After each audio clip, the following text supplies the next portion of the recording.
ウッドフェンス作りの最終回ですね。前回まででだいたい出来上がったんで、今回は細かいところを仕上げて完成に持っていきたいと思います。ではどうぞ。いきなり塗装から始まってますけど、こいつはカサギ用の木ですね。 2x6 のサイズになります。エンドキャップにするか散々悩んだんですけど、カサギをつけることにしました。色は柱と合わせてジェットブラックで塗ってます。カサギを柱に乗っけたら 2x4 定規でマーキングして下穴を開けて止めるっていう作業ですね。高い場所にあるんで若干作業しづらいです。他と同じでね、基本的には同じ作業の繰り返しにはなります。この作業を7面分やっていきます。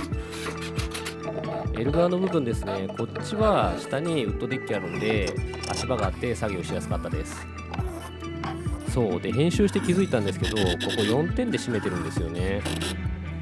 そんなに大きい力がかかるとも思えないんで、2点で十分ですね。多分ですけど、他の柱は1つの柱に2つのカサギが乗っかって、でそれぞれ2点で締めて合計4点なんで、それと同じノリで締めちゃった可能性が高いですね。一応ね、木の裏表ちゃんと見てるんです。特にここは、水が溜まりやすい場所なんで、変に溜まる方向に取られると木が悪くなるんで、長持ちしてほしいんで、それ方向を考えて乗っけてます。着々と作業は進んでるんですけど、エンドキャップにしたかった理由は単純に 2x6 材が余ってたってことです。エンドキャップの方がね、微妙な柱の高さの違いをごまかせるんで、最終的な仕上がりはデザインが受け入れられるんだったら良かったと思うんですけど、好みの問題ですよね。僕の場合は材料がもったいないからっていう理由でカサギにしました。そんなこんなで作業が終わったみたいです。カサギ完了。さあ完成までもうちょっと。あとは扉をつけたら構造物としては完成。扉用の柱をクランプで仮固定してます。そうで、左側は 5mm のスペーサー入れてます。結構膨張するんですよね。なんで入れとかないと開かなくなっちゃいます。で、扉はちょっと色を変えて雰囲気を変えます。さっき塗ってたのがジェットブラックの色で、もう一つをシャドウグレーの色にしました。フェンスの面と同じ色でも統一感あっていいかなと思ったんですけど、ちょっとそれもつまんないんで、アクセントとしてここの部分だけ違う色を入れることにしました。扉って言ってもね、この断面の作業だと他の板貼った時と変わらないです。両面に板がもう入ってるんで、それにアルミ棒を差し込んで固定して高さを合わせてビスで留めていくと。でね、貼ってる板もね同じように下穴開けてるんで、サクサク作業は進みます。で、ジェットブラックで塗った板にもシルバーのコースレットで打ち付けちゃってるんですけど、これは後で黒のコースに変えました。他の面もね、暗い方は黒のコースレットで留めたんで、同じようにこっちも留め直しました。やっぱね、同じ色の方がねすっきりしてね、見栄えが好みです。で、真ん中の部分少し開けてるんですけど、これは最後に理由が分かります。ドア張りもあと少し、ラストですね。これで完了。留め終わったんで柱を長板で固定してます。重たいんでね、今回4つ使いました。うち2つはバネ長板です。結構強めのやつを選んだんですけど、開けたら自動で戻るってほどではなかったです。これパート1で取り外しした解体したフェンスについてたラッチです。こいつは予定通り再利用することにしました。こいつはまると自動でロックかかるんで結構使い勝手いいんですよ。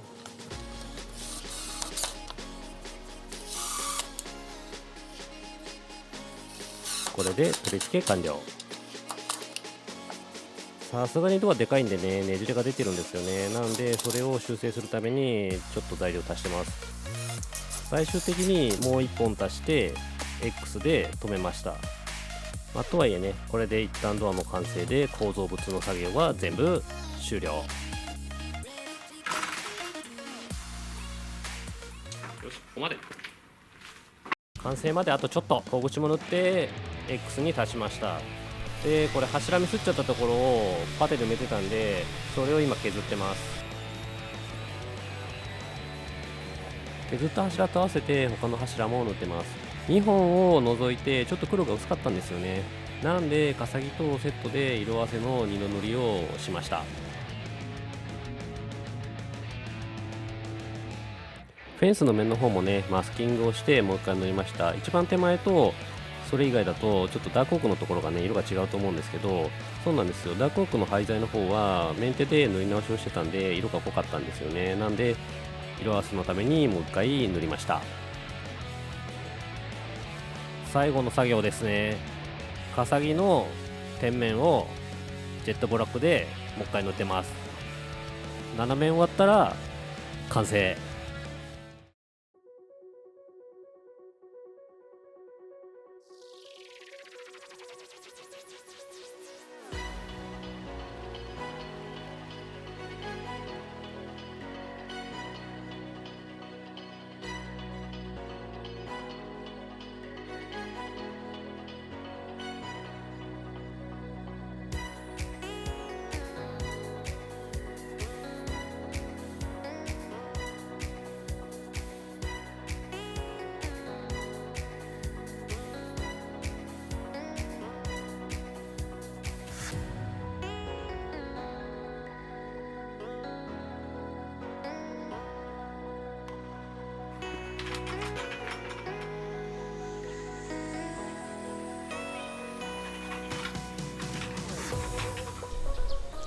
ようやく完成しました。長かった。そう始めたのが3月末で実際週末しかやれないんですけど、2月かかってます。そう本当はゴールデンウィークの前半に仕上げたかったんですけど、あれのせいでホームセンターが激混みしてて材料なかったりとか、カットしてもらうのになんか1時間とか並んでたりとかして、なんか調達だけで1日終わっちゃったりしてました。で後半は後半で天気が崩れちゃってちょっと作業がやりづらかったんで、だいぶ時間がかかりましたね、当初の計画よりは。でできたものは、見ての通りですね。最初解体したものよりははるかにクオリティが上がったのかなと思ってるんですけど、目指したところからすると70点ぐらいの出来かなと思ってます。いろいろね悩みながらやったんで、構造がちょっと悪かったりとか細かい穴もいっぱいあるんですよね、やっぱり。ただやり直す気は当分ございませんもう大変なんでやりたくないです。そうでフェンスは今回で一旦終了で、次回はフェンスと小屋のこのちょうど間の部分の下ですね。あそこってもともとフェンスなかったんで特に何もしなかったんですよね。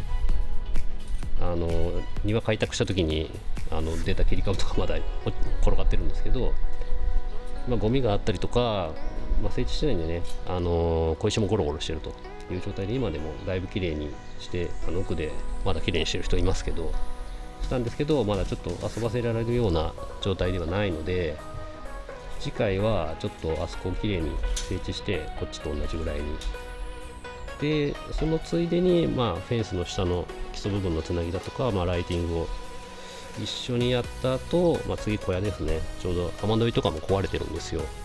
なんであれとか外装を直しつつっていう作業をちょっと今後やっていきたいと思ってるので、よかったら見てくれると嬉しいです。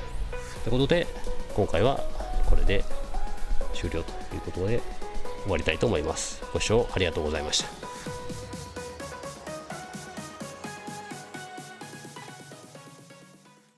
最後に簡単にね、今回作ったウッドフェンスにかかった費用をまとめておきます。これから作りたい人がいたら、参考にでもしてください。ただ作り方に関しては僕の動画は雰囲気でしかないので、ちゃんとした人の動画とか、ウェブブログだとか本を参考にされた方がいいと思います。以上です。